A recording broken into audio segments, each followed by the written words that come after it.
All righty, and we will start the meeting. We'll go ahead and read this first part. Notice is hereby given that the Parks and Recreation Advisory Board of the City of Alpine, Texas will hold a meeting at 5:30 p.m. on Wednesday, November 9th, 2022 at City Council Chambers located at 803 West Holland Avenue for the purpose of considering the attached agenda. This notice is posted pursuant to the Texas Open Meetings Act. Action items approved at this meeting will go to the City Council for consideration. So we will just verify with Gio that the meeting was posted 72 hours. Yes. Perfect. We'll call this meeting to order. And determination of quorum and proof of notice of the meeting. We do have 4 members, so we hit a quorum. And there are no citizens, so no citizen comments. So we will go ahead and entertain a motion to approve the minutes of the previous meeting. I move that we approve the minutes of the previous meeting. And I second that. Okay. Any discussion? No, all in favor? Aye. Aye. All right. We'll move into information and discussion items. The first one is the update from Big Band Parks and Recreation for Kids, and Katie has an update for us. We had one of our first fundraisers this last weekend in October. We joined up with the visitor center for the fall festival and did really well. We saw a lot of families coming out. It was really nice to kind of get our name back out into the community. We have another movie fundraiser coming up this upcoming Sunday at the library.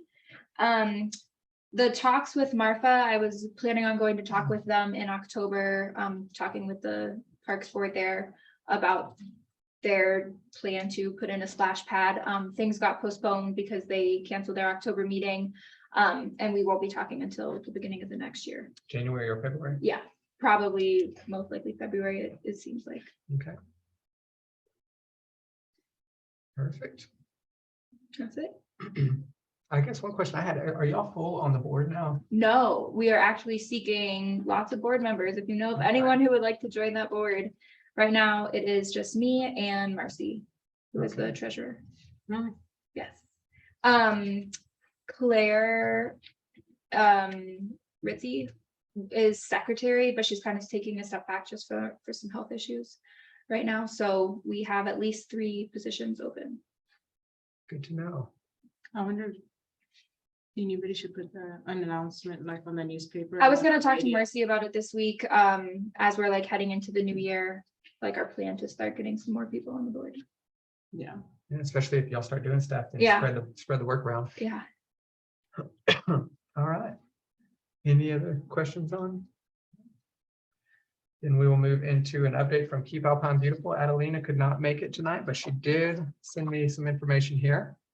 She said, I guess this last Saturday, they had Fall Suite 2 and 8 volunteers showed up, a couple city workers, the mayor, council member Johnson was there, and Megan Antrim, I saw her there as well. So we trimmed a lot of the downtown trees. And she said there was 2,000 pounds of tree limbs collected and 150 pounds of debris and trash. So Wow. that was pretty cool. And there's another tree planting that she's doing, a service project to promote environmental equity in Alpine. There's a flyer for it. So I can forward that to anyone that requested it. It is going to be with Sol Ross, it looks like. Speaking, yes, on, let's see, Saturday, November 12th, 8 a.m. to 11 a.m. in the Gallego Center Fishbowl. And that is Sol Ross, Keep Alpine Beautiful, and the Big Bend Conservation Alliance. I think they are going to be digging holes, planting trees, and things like that. So, so if you want to do a little labor, that's a good spot and a good deed. And then the third one was Ann Calloway is donating 10 3-foot trees for the downtown area. More info to follow, and she will present that to council. That might be for some of the trees I think that died when we were down there. They may pull them out and plant some more. Any questions on Keep Alpine Beautiful? And on C, update from Alpine Parks Department. Robert called, he is working with the Streets Department today, so he is working with them, so couldn't make it tonight, so nothing to report there. Move into D, discussion with city staff regarding procedural items, questions, and recent parks and recreation related items. So 3 items under this discussion: merging the beautification and environmental board with the Parks Board, just wanted to put that in here. I believe that's page 5 in our packet. So this is Article 7 on the newly passed ordinance 2022-1003, I believe, passed by council last meeting. And this is going to be, really wanted to just kind of have this in the agenda here so that council members know to read this, because this is going to be the new, I guess, policies and stuff for the force. It talks about the merging as well of our duties, which will now be for under parks and environmental. This has been passed by council, so it is immediately effective. It'll get, Gio let me know that it's codified and it will show up in a Muni code, but I think they're waiting. It has to get processed, I guess, or something. Yeah, typically takes, I mean, some time for the codifier, especially for this one, it's about 50 something pages. I think they'll have it completed by January and it'll be implemented into the code. But until then, if you go to our Munich code, you could actually see on the main page, it'll say adopted ordinances not yet codified, and you can see a copy of the ordinance. It just won't be in the actual code until it's codified. And so this will be kind of the restructuring of the boards and everything else like that. So this will be something I definitely recommend we all read. We're changing our name. Unfortunately not. And so it'll be good. Honestly, too, I would look through this, and if you have any questions for the city or Geo on that, kind of reach out. Before we, because I did have a couple questions on there. The Geo is going to go over this. So item 2 there, board update on ordinance 2022-1003. He has we've got this one document, 3 pages of the high level changes for boards, commissions, and committees as an overview. So he was going to go over some of that with us. Yeah, right. Alrighty. So I did prepare an overview of ordinance 2022-10-03 for discussion at this board meeting. A boards, commissions, and committees handbook is being considered by the city council next Tuesday based on the ordinance. And once the handbook is approved, a handbook will be provided to each member electronically. One printed copy of the handbook will be available to members by request if you just email me. So some of the highlights of this ordinance would be essentially the ordinance implemented processes, procedures, and requirements for all boards, commissions, and committees to adhere to. The ordinance has implemented more structure to board meetings by implementing rules of procedure and rules of decorum. And the structure is set by ordinance, so it's critical that we look to the newly established rules for guidance and procedures. The city council will provide annual directives to each board at the beginning of the fiscal year. The council recently passed resolution 2022-1103, tasking the Parks Board with objectives for the upcoming year. This will be discussed further at the next agenda item. Each board will be required to present to the city council at least quarterly. This is typically done by the chair or another board member. No board will have the authority to delegate or administer projects without the explicit authorization of the city council. Board members may be removed by the city council member who appointed them or by a majority vote of the council. And city employees may not serve on a board unless explicitly approved by ordinance. Board members who begin employment with the city must resign upon accepting the position. City boards must adhere to the Texas Open Meetings Act. These requirements are the same requirements that the city council must follow for council meetings. They include posting of notice at least 72 hours in advance. Meetings must be recorded. A quorum of 4 members must be present in order to transact business, and members attending virtually will need to have their camera turned on in order to participate in the meeting.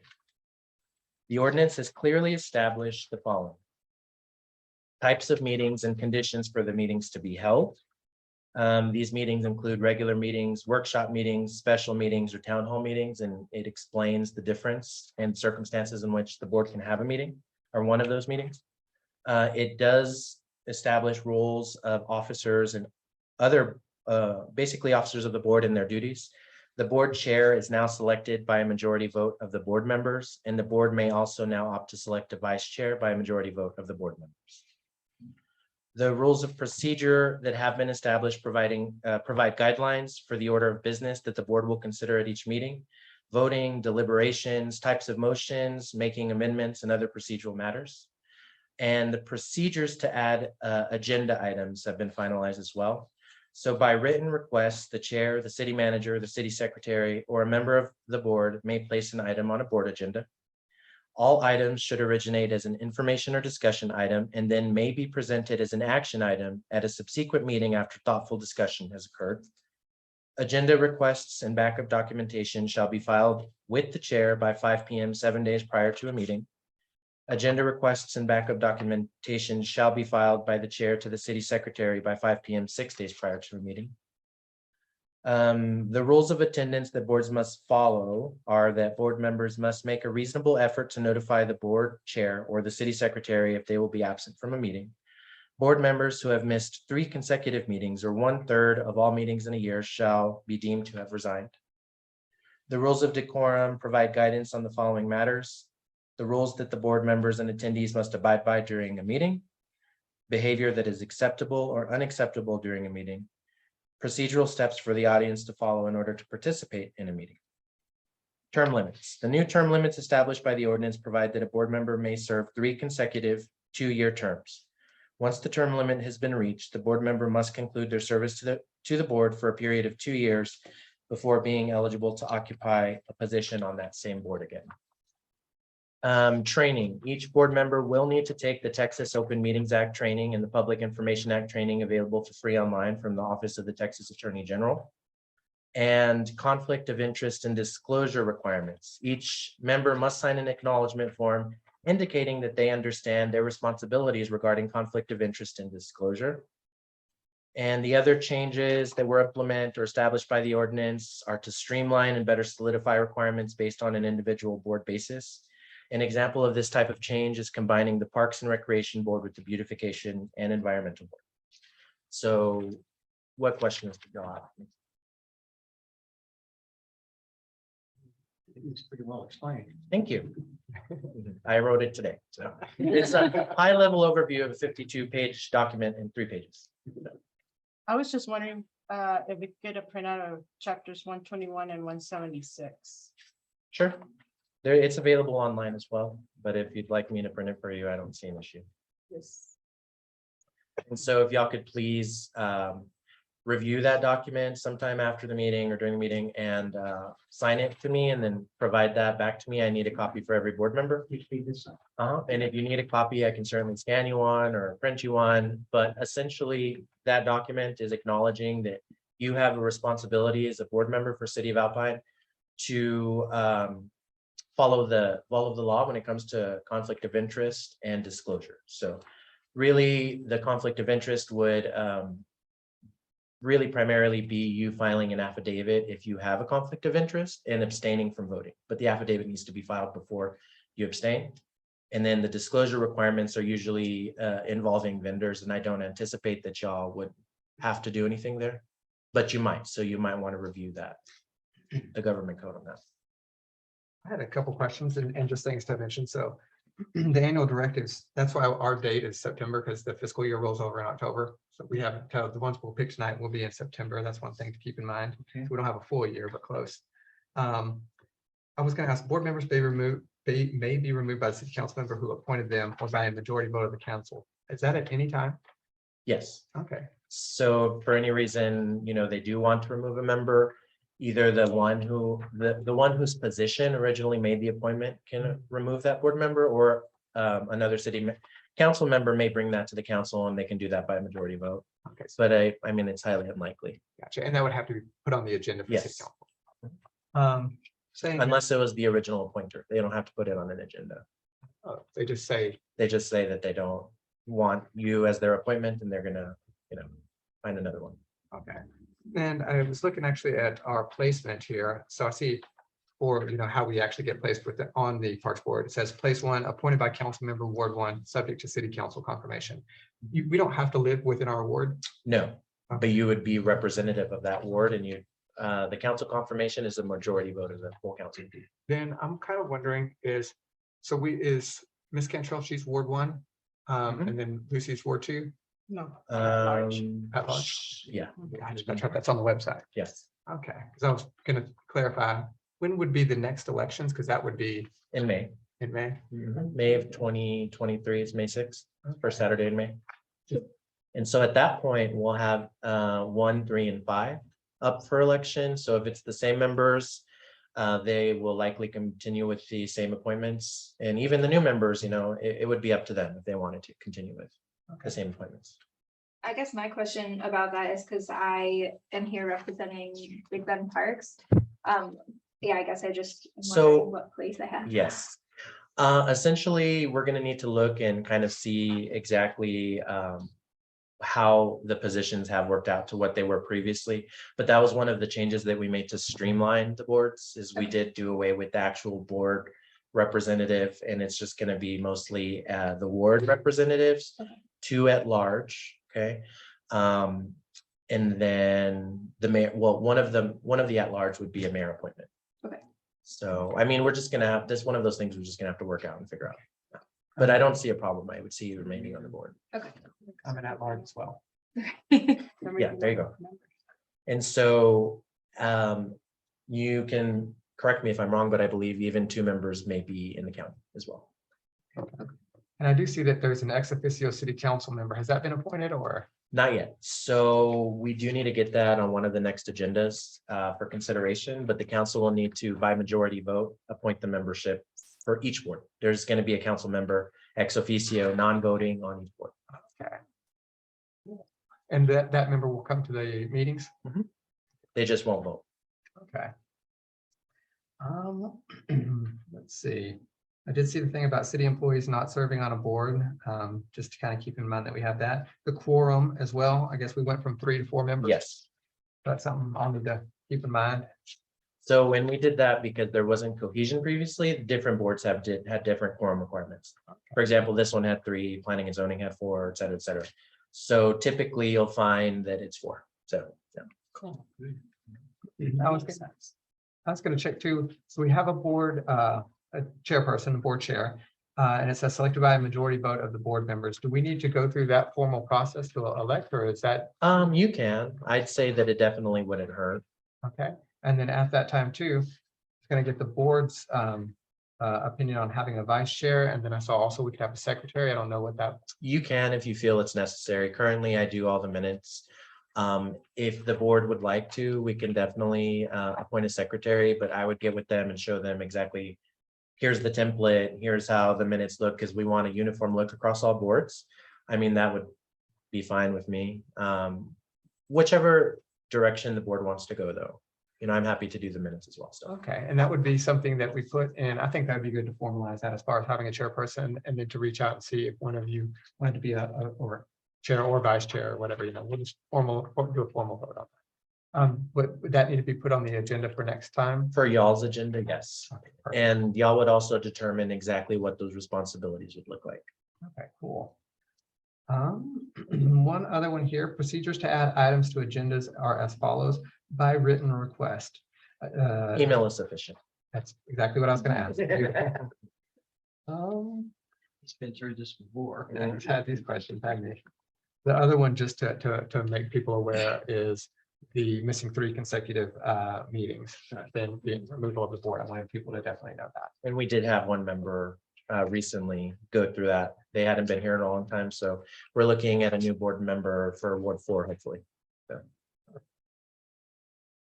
All righty, and then as far as term limits, I think Karen was approved by Judy Ward 1, so that date's set. Would we need to retroactively look at when I came on the board, or is that going to be started? That is another thing that I think we need to work out, whether or not it's going to be from the original appointed date. I mean, personally, I'm of the opinion that we start when the ordinance passes. So, and if somebody's on their first term right now, they just got appointed this last year, maybe we could start at that point. But if not, going forward, you know what I mean? If they meet that 6 years of membership, at that point, I think they probably need to consider stepping down. So it sounds like what I'll probably do then for our next meeting on the agenda is just ask for clarification from Gio and Megan on all these things. We can do our vote for chairperson and vice chair on all that. But also see when we came on board, so we can kind of know our scheduled dates. Excellent. So we term out. Sounds great. And which words we fall under. Because Right. we've kind of willy-nilly kind of fallen under some, and I'm under Alpine ISD, so I need to see where I fall as well. as an at-large. I think that was all the questions that I had. 1 second.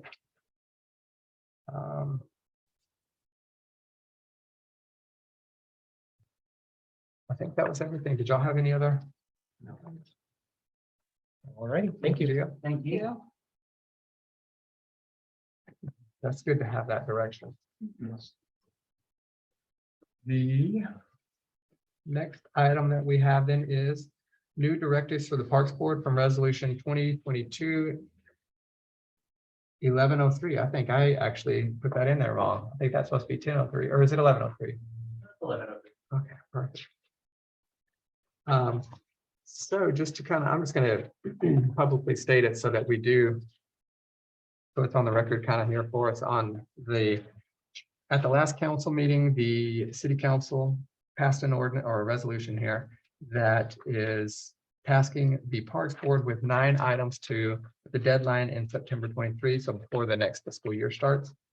Those items are number 1, ordinance review, number 2, park rules, number 3, festivals and event permitting, number 4, rental fees, number 5, park prioritization, number 6, inventory of playground equipment, number 7, possible utility bill donation project, number 8, park activities, and number 9, reporting. And if any member of the public kind of wants to look at that, they can probably find that resolution in Muni Code. That's resolution 2022-11-03. So what we were going to do with these directives is kind of just divvy them all up, which we have divvied some of these up. Ms. Cantrell, Karen is going to do park rules. Ben has voted to do festivals and event permitting. And Katie Santos is doing inventory of playground equipment. I'll start with the possible utility bill donation project. And we had Lucy, she chose rental fees. So I was gonna just let you guys know, I will probably put these as a discussion item on each agenda. And then all the research and kind of your advice and consulting and stuff like that, each meeting will just have you kind of lead that That one thing. yeah, that section there.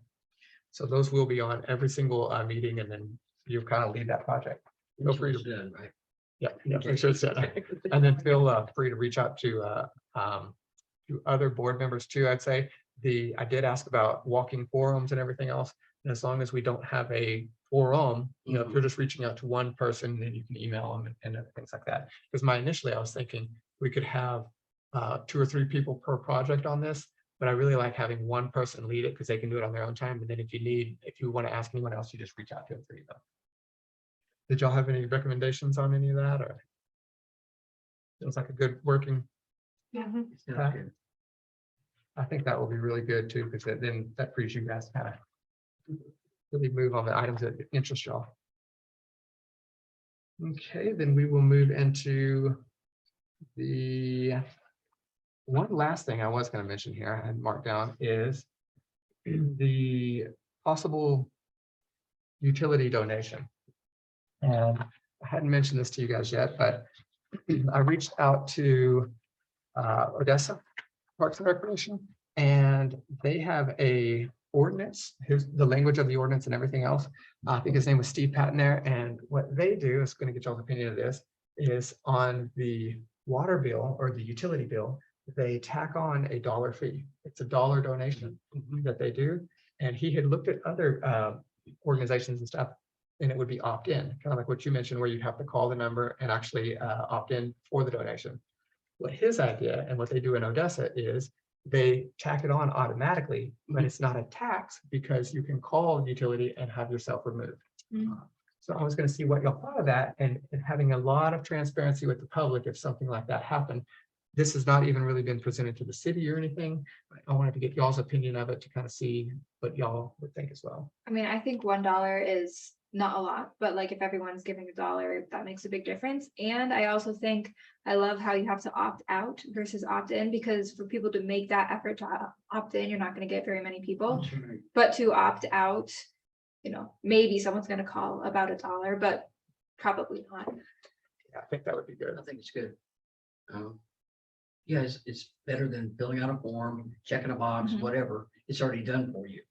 So I think that's. I think really good. simplicity is Yes. the best way to get that to happen. And you're saying by a call, right? Or, They would call the utility and ask to have that removed from them, according to this. Obviously, like, they would be informed before this, Oh, like, sure. gets added. What Odessa does is Odessa has a Odessa Parks Foundation, which is just, here's the flyer from them. Mhm. And what they do is when they sign up for a utility, I believe this flyer goes in the utility with them and kind of lets them know that they can opt out of the Cool. donation. But one thing to kind of just say from Odessa's perspective on this, he said that has been a game changer for parks there. As far as what they do, they've been able to put in, I think he said 22 to 24 playgrounds. Wow. And those range, the ones, I think people don't understand how expensive playground equipment is. We did one in Marfa, that was 50,000. And the ones in Odessa, they're 183,000. Right. well, So it is insane how much some of that stuff Insane. costs because of liability and everything else. And then with 6,000 people in town, you probably have 3,000 accounts of water utilities. Just asked Gio and he said 4,000 water Okay. once. So at $1, that would be 4,000 a month. That's right. That would be coming in. Do it. In a year, Do you're it looking at yesterday. 48,000. And so I guess my question is like, where would that be directed in parks? Like, would, Good question.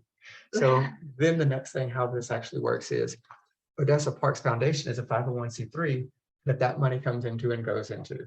Our only 501c3 is Big Bend Parks and Recreation for Kids that I know that's parks related and with you on the board and things like that.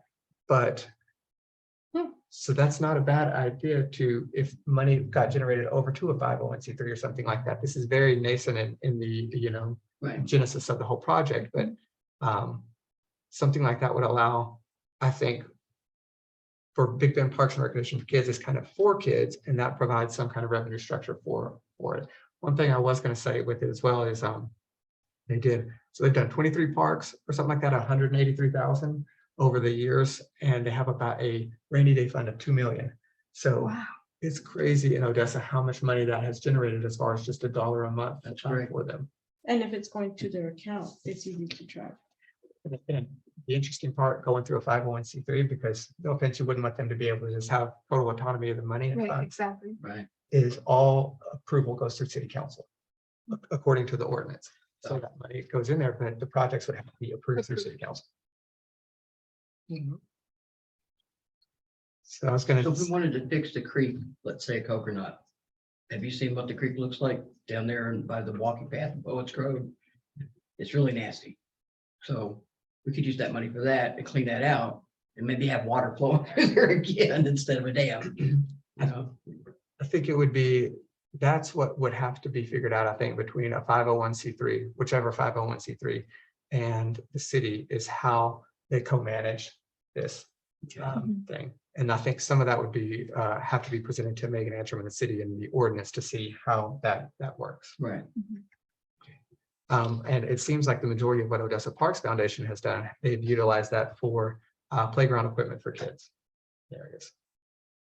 I'm a big hike bike person, so I would love to see more trails like I that. would love and to see more everything else. trails too, walking Yeah. trails. Walk, like any kind of trail, just Yeah. walking, biking. Biking. Yeah. If you're on bike.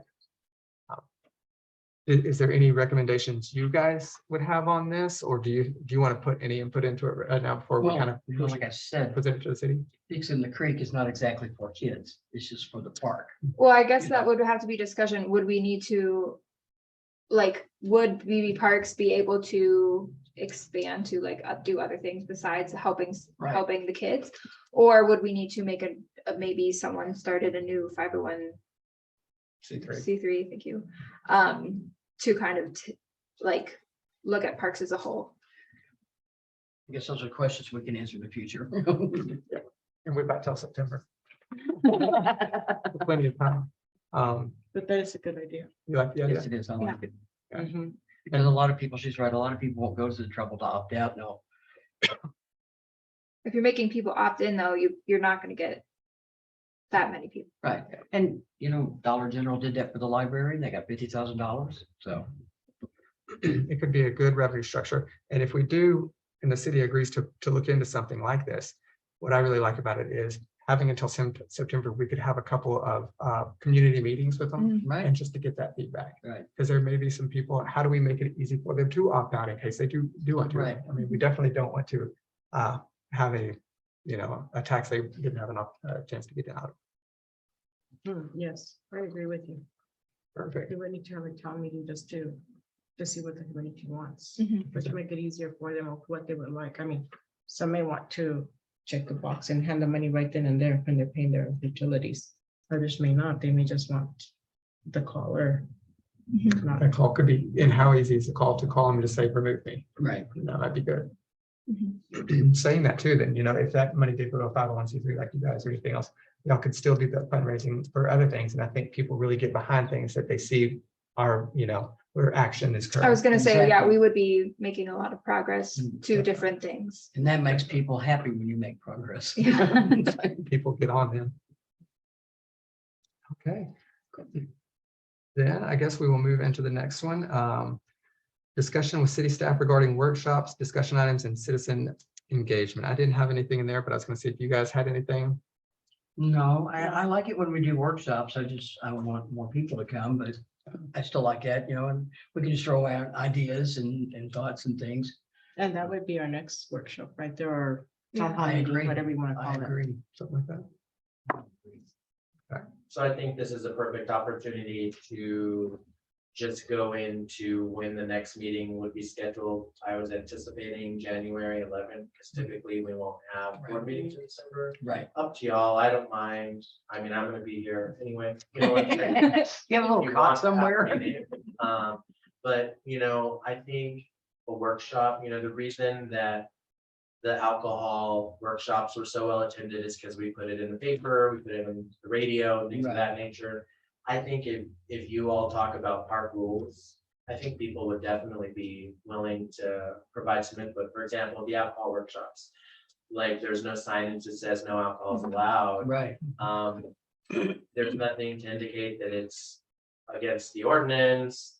You know what I mean? I do. There's like not a lot of direction as far as signage is concerned, and I think that's the feedback that we got that wasn't related at those previous workshops. So maybe we could look at scheduling one in February. That way we could get it in the paper or the radio. And like I said, I mean, it's up to y'all if y'all want to make it all cumbersome of everything y'all are doing, or if you want to make it more, concise to one area.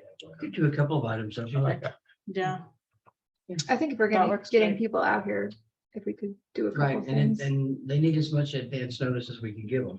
Yeah. So, So are you thinking February? For a workshop. Yes. yeah, right after the January.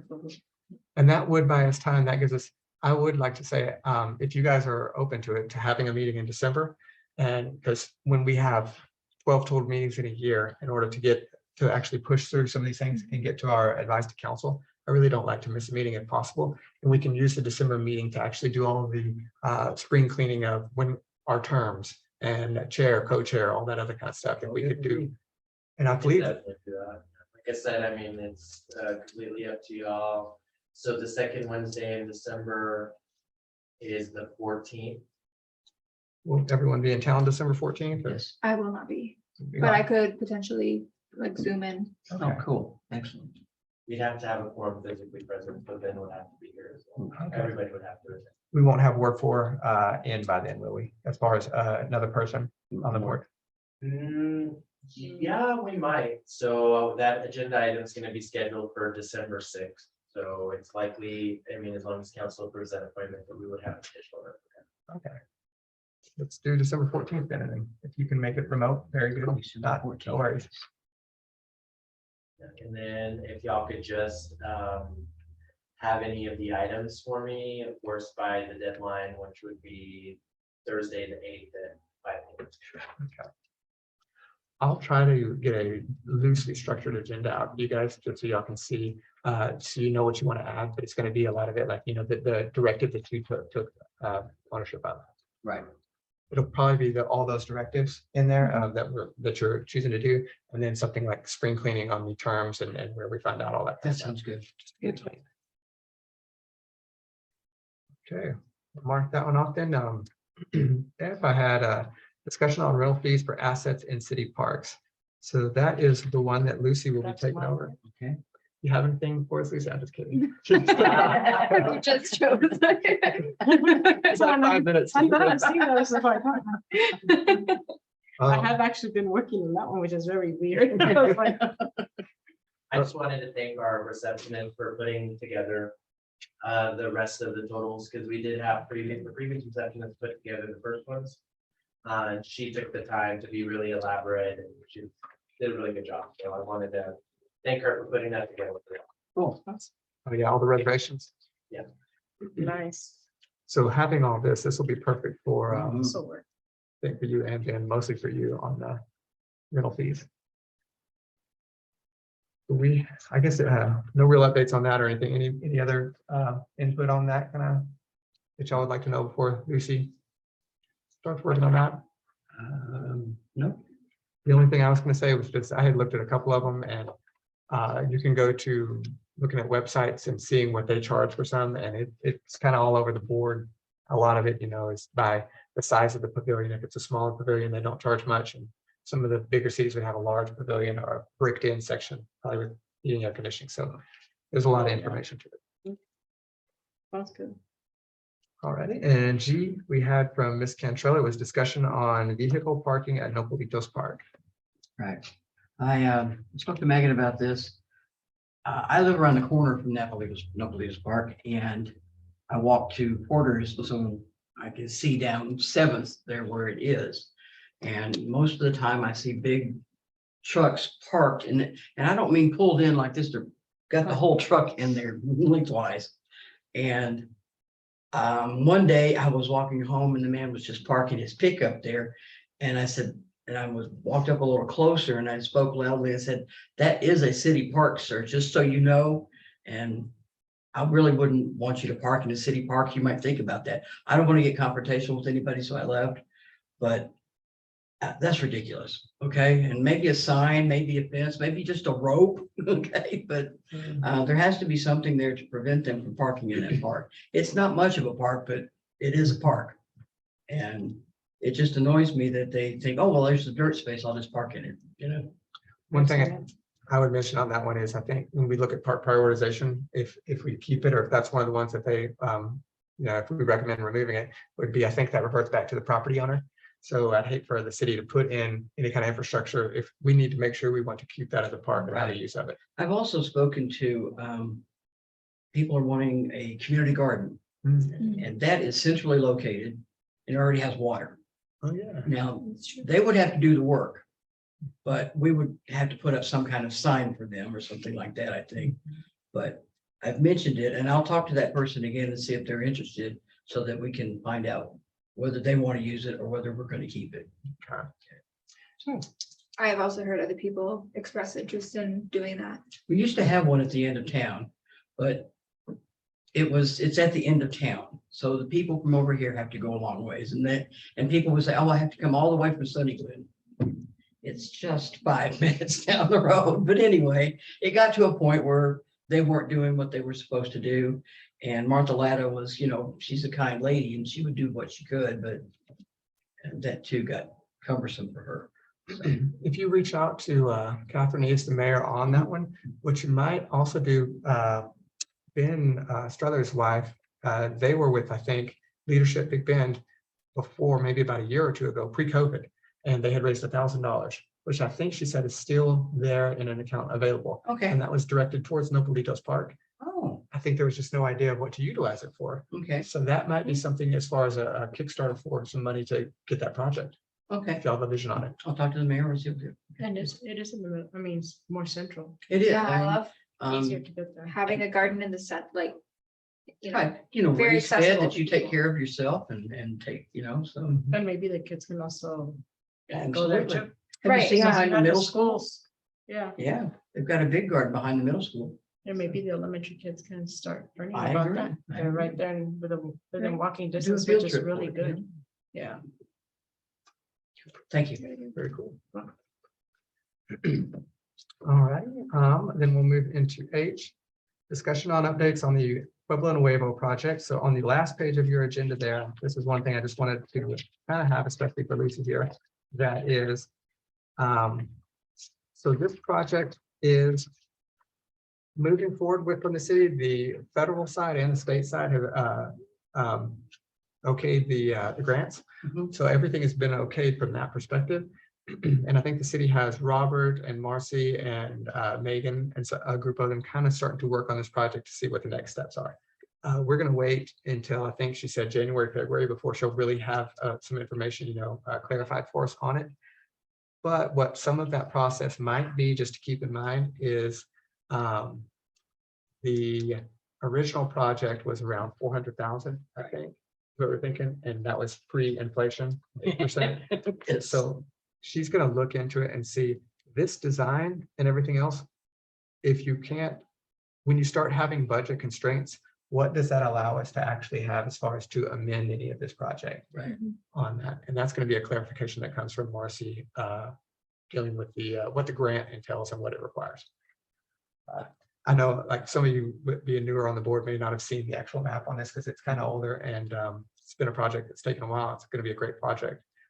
So that way you can kind of see the vision. So is all of the green going to be grass? I think the intention was grass.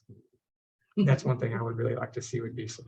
I I would just wanted still to like- point out that number 6 should be crossed out. The Oh, Yelp yes. Sutu, we weren't able to include that in the grant application. So there's not gonna be a half court? The half court, that might still be Okay.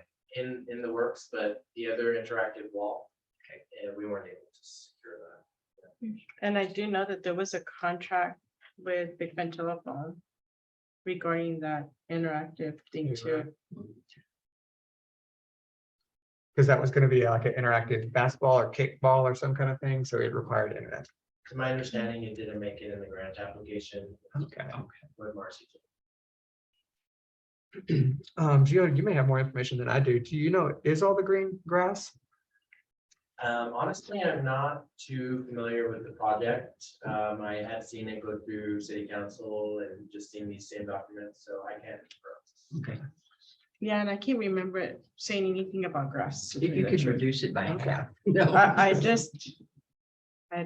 I don't think it handled. If you see anything, Okay. well, like, if you look at number 10, it's marked as grass and native landscaping with natural flood water redirection into retention areas. Mm, So number 10 is located in a green section. mm. Okay. And that would make sense because I know Kirsten worked on a lot of this and she was into water conservation.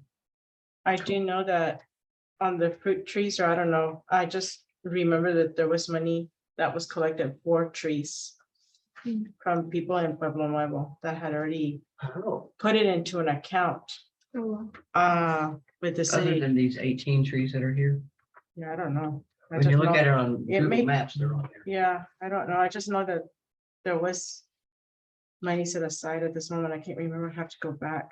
However, I think they're all mountain cedar, so.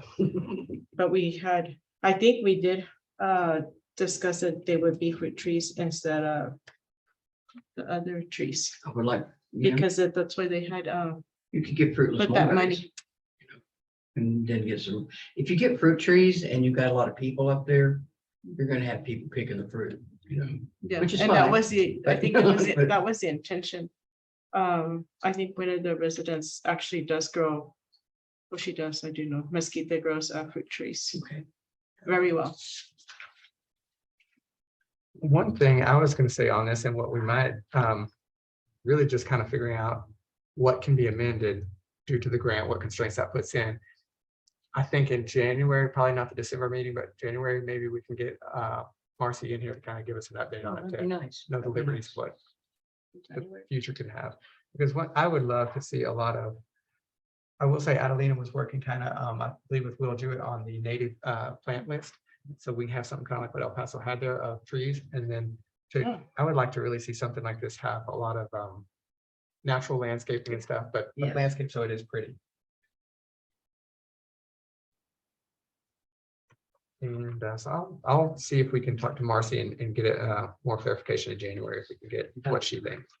And Joe, you did say that the basketball court or half court or whatever was those. I believe so, but to be honest, I'm not sure. Okay. She could probably tell us that.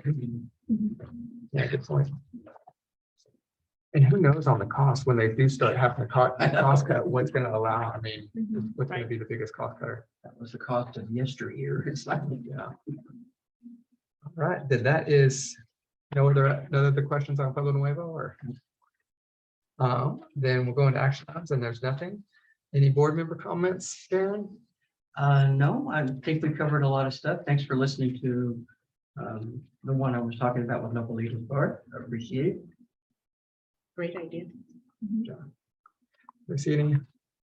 No, I think we discussed it. You were good. Perfect. I'm good. Katie? I'm good. All right. Then we'll entertain a motion to adjourn. I'll make a motion to adjourn. Second. I'll second. Perfect. Then all in favor, aye. Aye. All right, motion adjourned or meeting adjourned. You sign my life away here for Geo. What I'll do is I have a copy of it in email, so I'll email it to you.